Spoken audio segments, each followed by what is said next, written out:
দেখো বন্ধুরা, শনিবারের লাঞ্চ থালি তোমাদের সাথে শেয়ার করছি।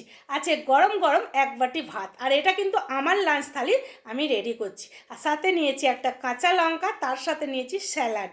যেহেতু নিরামিষ তার জন্য পেঁয়াজ তো নিলাম না। এখানে স্যালাডের মধ্যে আছে শসা আর হচ্ছে গাজর। তো এটাই আজকে নিয়েছি, আর লেবু নিইনি কারণ আমি এক বাটি দই নিয়েছি, তার জন্য লেবুটা আর নিলাম না। আর সাথে আছে দেখো লাউ দিয়ে ডাল। এই গরমে কিন্তু লাউয়ের ডাল খাওয়া ভালো, কারণ লাউ খেলে পেট ঠান্ডা হয়।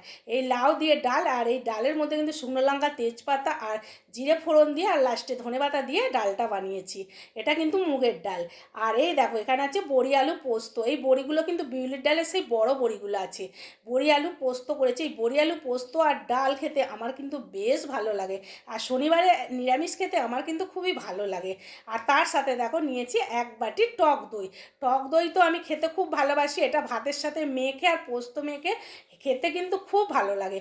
তার সাথে আছে পাঁপড় ভাজা। আজকে আমি এতটুকুই রান্না করেছি। আর আজ শনিবারের লাঞ্চ থালি তোমাদের কেমন লাগলো একটু কমেন্টে জানিও, আর তোমাদের বাড়িতে কি রান্না হয়েছে সেটাও কমেন্টে জানিও। তো চলো এখন ভাতটা খেয়ে নিই, যেহেতু এটা আমার, তো এখন আমি খাবো, তাই রেডি করে তোমাদের সাথে শেয়ার করলাম।